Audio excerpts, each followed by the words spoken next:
in chess, if you make a single mistake or a single inaccuracy, or you make a move which is late by a single move, it could lead to a defeat.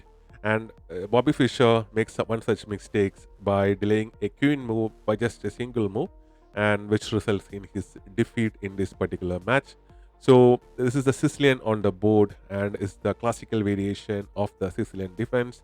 So the pawn c pawn captures the d4 pawn, knight captures, and knight to f6 played, attacking the central e4 pawn, and knight to c3 and knight to f6 by Efim Gela. So Efim is playing with the black pieces, Fischer is playing with the white pieces here.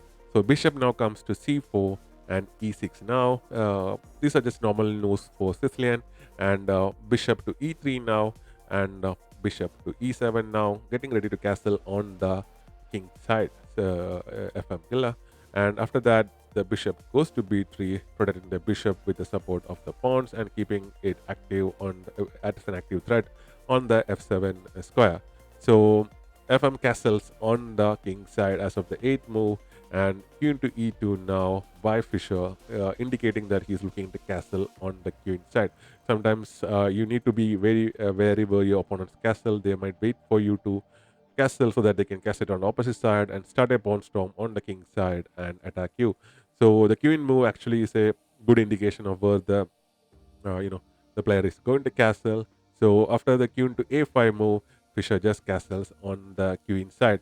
So knight captures the knight, and bishop captures back, and bishop to d7 now, activating and developing this light square bishop, and also allowing the rook to come in here, or to c8, so that you can create an extra attack on the king over here.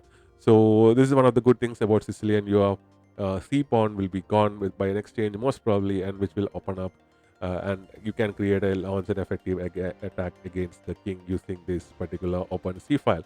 So because of that, the king moved to b1, and bishop now goes to c6, attacking the central pawn.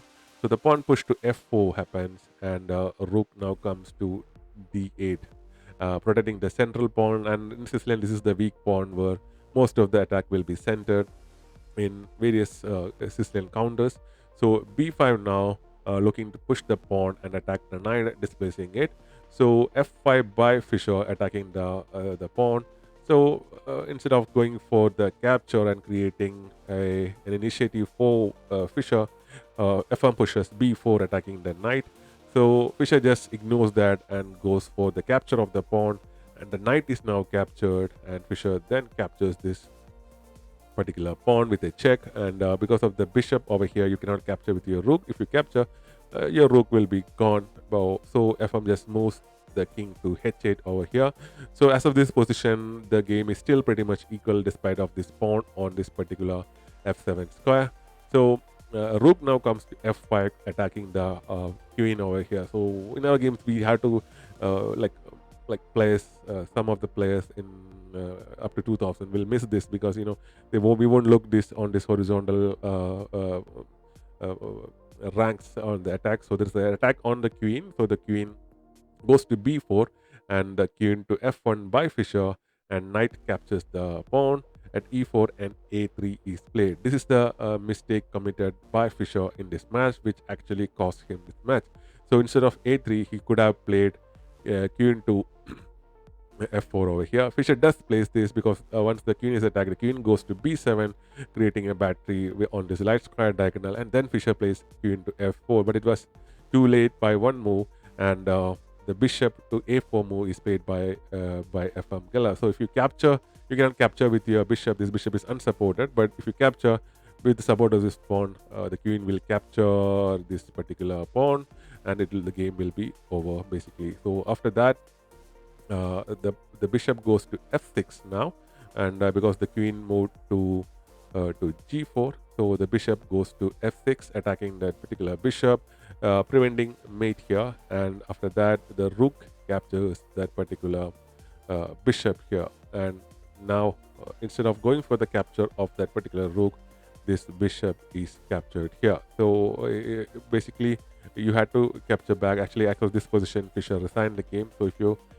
capture here, the knight can capture back, or you can just go ahead and capture this pawn and create a checkmate threat. You can also push this pawn and create a check and a fork on the king and rook, and forcing the king to capture. Then you can start attacking it basically with your rook and your other pieces. And obviously, and after this following capture, this pawn is basically gone as well because it's attacked twice, and you will be up by a rook in this game. So probably because of that, Fischer resigned the game. Being the player he saw what's going to happen in the game, and that's what players do. Let's see 5 moves ahead. So this particular move, so instead of playing the queen comes to f4, Fischer played a3, attacking this knight. It's a natural looking move. You are under attack on the king's side, but it was the right move, which would have prevented the defeat of Fischer in this match. So that's all. Thanks very much for watching. We'll be back with more such videos.